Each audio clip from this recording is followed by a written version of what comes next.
What's up YouTube? Tony Cuts here with another video, and today I'm going to do a textured crop top with a mid drop fade. The client's hair isn't too long. As you can see here, this is the type of skim fade we'll be doing, and that's the texture up top. The hair's not too long up top, so we're not going to take too much length off, just texture and fade. If you haven't already, hit that subscribe button for me and press the notification bell. Join the fam and let's get learning.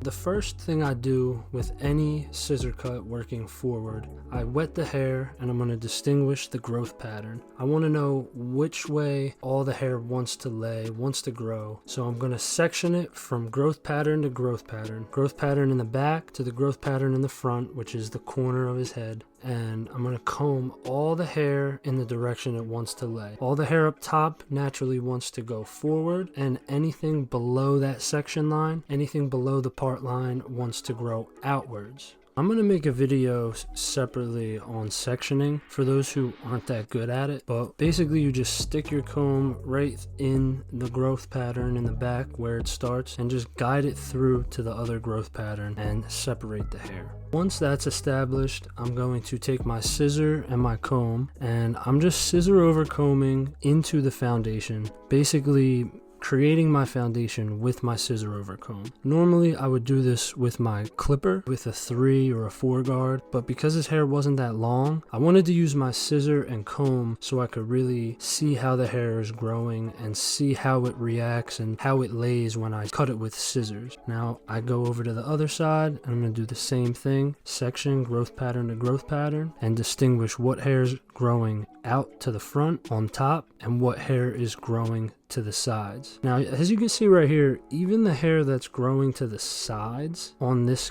haircut, even the hair that's growing to the sides, it wants to grow forward a little bit. All the hair naturally goes forward. So when I'm doing this foundation and I'm sectioning this, I'm just keeping that in mind, that all the hair, it does go out to the sides, but it also wants to go forward. So I'm just scissor over combing, creating my foundation. You'll see I'll be left with a line around the head that I'm gonna take out with my clipper over comb. But first, I'm cutting the top of the hair. I cut the top of the hair real quick.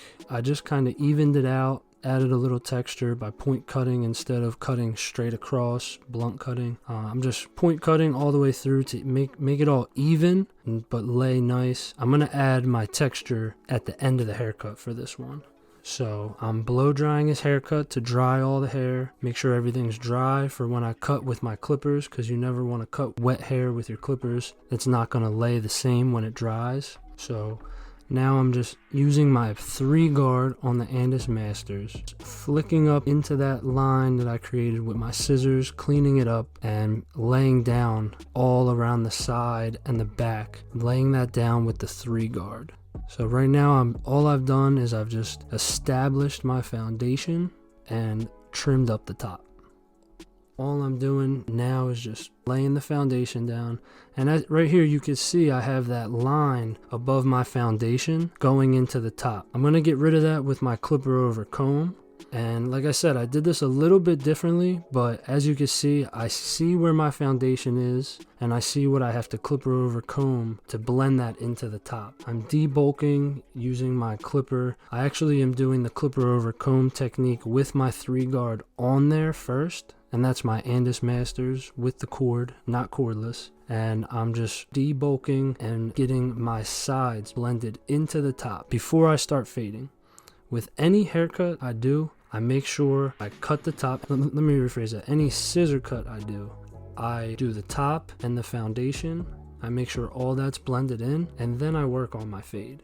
Now I'm just clipper over combing. I got that 3 guard on there at first, and then I'm going to take it off and I'm going to use my wall clipper to just debulk and blend the foundation into the top. I'm going to do that continuing all the way back around the nape into the other side. I'm going to clip it over, comb all that bulk into the foundation and make sure it's all smooth and no lines going into my foundation whatsoever.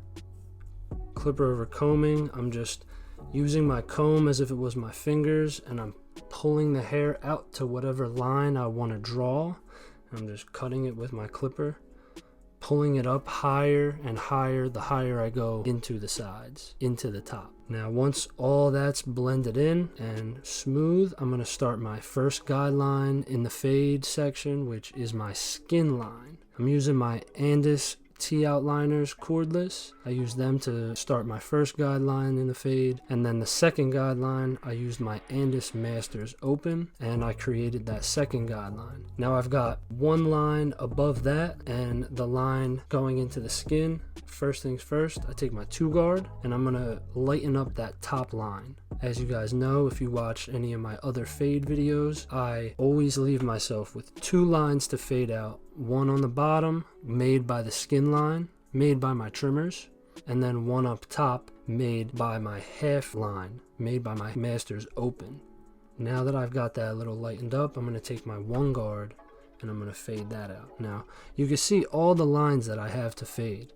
I set these lines in there, so now you can see I got my bottom skin line, I've got the line in the middle of my fade, in the middle of the gradient that I'm now going to fade with my 1-guard. I've got the lines in the beard easily faded with my 1-guard, and I'm just flicking now with my 1 into that section, blending it in, and just getting that line out.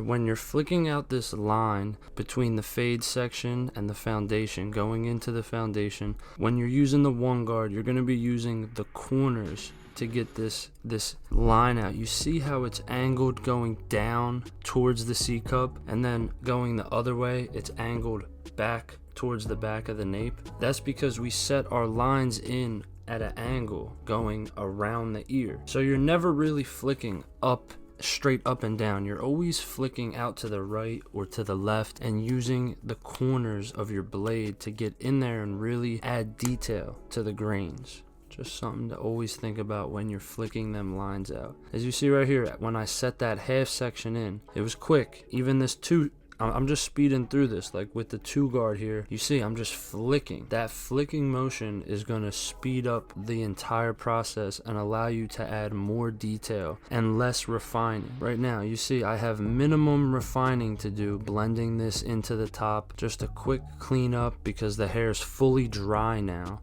so I'm just clipper over combing, refining, and last but not least, scissor over comb to really feather in the foundation into the side. The entire top is basically done, and the foundation is good. Now let's fade out the bottom and fade in that middle section. I got my 1-guard fading around the back of the nape, and on this side you see my lines that I'm left with right in the middle. I'm just flicking that line out with my 1-guard until the line fades out. If I feel like I'm creating more of a line with that 1-guard, I will take it off like you see I just did, and I'll use my 2-guard to lighten the foundation up more. This is why I break the haircuts down like that, so the foundation is always nice and level and blended in before I do this part with my wall clipper. These wall clippers will get that bottom line out, but they don't give you that crunch like I've said in other videos. So when I'm fading that bottom line out, you see I always have my 1-guard in hand because I never want to push the fade up any higher. If you make sure your foundation is nice and smooth in the middle of your fade going around the entire head, like right here where I'm fading with my 1-guard, as long as it's smooth going all the way through there, this bottom part of your fade going into the skin will be easy. You see with my walls here, even with this tattoo there, it's hard to see, but the same process. I trust my steps, I trust the process, I trust my sections, I trust how wide I made the sections, and right through that tattoo I just do the same thing, flicking that line out. I know exactly where I set it with my trimmers, so as long as I know exactly where I set that with my trimmers, I know where to be flicking with this wall clipper closed.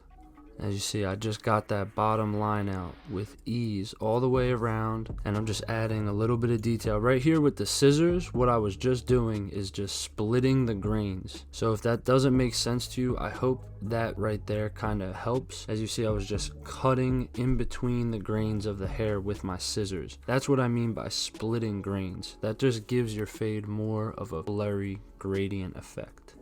Now I'm shaping up his front, and I actually wet the hair a little bit to add a little more texture, but I'm shaping the front up, and I'm not really trying to get this super duper straight. Like, the end goal is not so that he has a razor sharp painted on hairline. We're not doing enhancements. This is a textured crop top, but does still want his hairline straight because he doesn't always wear a textured product to bring out the textured crop top look. As you see here, I'm shaping up the C cup, keeping everything natural but as straight as possible. I'm gonna go back and reshape the hairline when it's dry. I just wanted to get it majority of the way straight before I add this texture here with my scissors. So I just ran the scissors through the hair to add some texture, following the shape of his head. Then I hit it with a razor over comb technique. These are just two main texturizing techniques that I use. I don't believe you have to go too crazy with the texture all the time. Simple techniques like that will add texture just fine. Now, since I had the razor in my hand, right on to the next step with the razor. I'm gonna use that to shape up his beard lines and tighten up everything we shaped up with the trimmer. So just taking away all the stubbles that we created by shaping up his C cup and his sidebar. Onto the other side with the beard, same thing, get that beard line razor sharp, and then I even use my razor while it's in my hand to graze over his beard and take all the flyaways off. Clean up the cheeks with the trimmers. As always, if the client's skin is not sensitive to the razor, sometimes I will just brush over the cheeks with the razor, but if it's sensitive, I'll just go over that with my box shaver.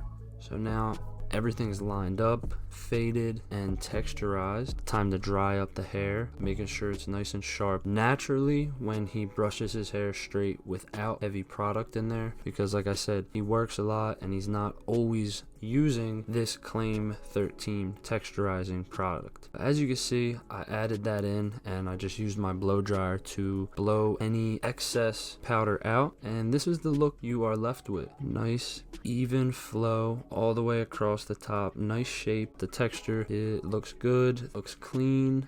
No harsh lines going through the fade. It has a nice drop to it, and you can see his sun. As always, that's the goal. Nice skin fade with a drop, but just above the tattoo of his sun, per his request. Now, as you can see, this is what I meant by his hairline is not super razor sharp. We didn't use any enhancements. You can see it's still got a natural textured look, a natural textured straight line. Here's the other side of that fade, nice and clean, nice and blurry from a kind of like a upper angle looking down. And as I go down, see, no lines, see the spin around, it's nice and even on both sides. Both sides look the same. That's always the goal, to try and get both sides of your fade even. And as you can see, nice texture. If you noticed, before I even put the texturized powder in there, his hair looked texturized just by blow drying it and using the sea salt spray. So that's the effect you'll get. You don't want to have to use texturizing powder to see the texture, because like I said, sometimes people don't use the texturizing powders. But that wraps up this haircut. I hope you guys enjoyed this video. Please press that subscribe button for me. Now, I know it's been about a week or two since I posted a video, but I've been extremely busy with the MPB drop. My latest drop for my MPB merch, Hot, is now live and available on nopushbacks.com. So if you're in need of a bathing suit or bucket hat, women and men, go check it out at nopushbacks.com. They are hot. I promise you, that is not just the name of the collection. They are literally hot. Hottest bathing suits out. I appreciate y'all for tuning into this video who did, and I'll catch y'all in the next one. Peace.